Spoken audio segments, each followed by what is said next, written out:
पोठोहार में मूंग की काश्त करने वाले किसान भाइयों, आज की इस वीडियो में हम आपको खादों के इस्तेमाल के बारे में बताएंगे। हयातियाती खाद की अहमियत और तरीका इस्तेमाल और हयातियाती खाद आप कहां से हासिल कर सकते हैं, ये भी हम आज की इस वीडियो में हम आपको बताएंगे। फलीदार फसल होने के बायस मूंग की फसल को नाइट्रोजन खाद की ज़रूरत निस्बतन कम होती है। फास्फोरसी खाद का इस्तेमाल पैदावार में इजाफे के साथ साथ फसल के बर वक्त पकने में मददगार होता है, इसलिए एक बोरी DAP फी एकड़ बुआई के वक्त इस्तेमाल करें। ऐसी ज़मीनें जिन पर पिछले 3 से 4 साल से दालें काश्त ना की गई हों, उन पर हयातियाती खाद का इस्तेमाल ज़रूर करें। हयातियाती खाद की अहमियत।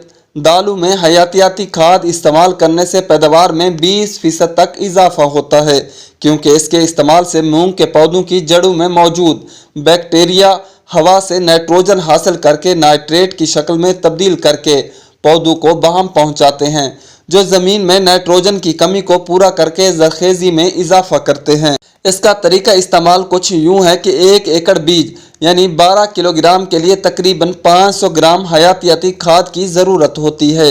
1 गिलास पानी में चीनी मिलाकर गाढ़ा महलूल तैयार करें। इस महलूल को बीज में डालकर अच्छी तरह मिला लें। अब हयातियाती खाद का पाउडर बीज के साथ अच्छी तरह मिक्स करें ताकि खाद अच्छी तरह से बीज के साथ चिमट जाए, और ये काम सायादार जगह पर बुआई से आधा घंटा पहले करें। हयातियाती खाद हासिल करने का पता।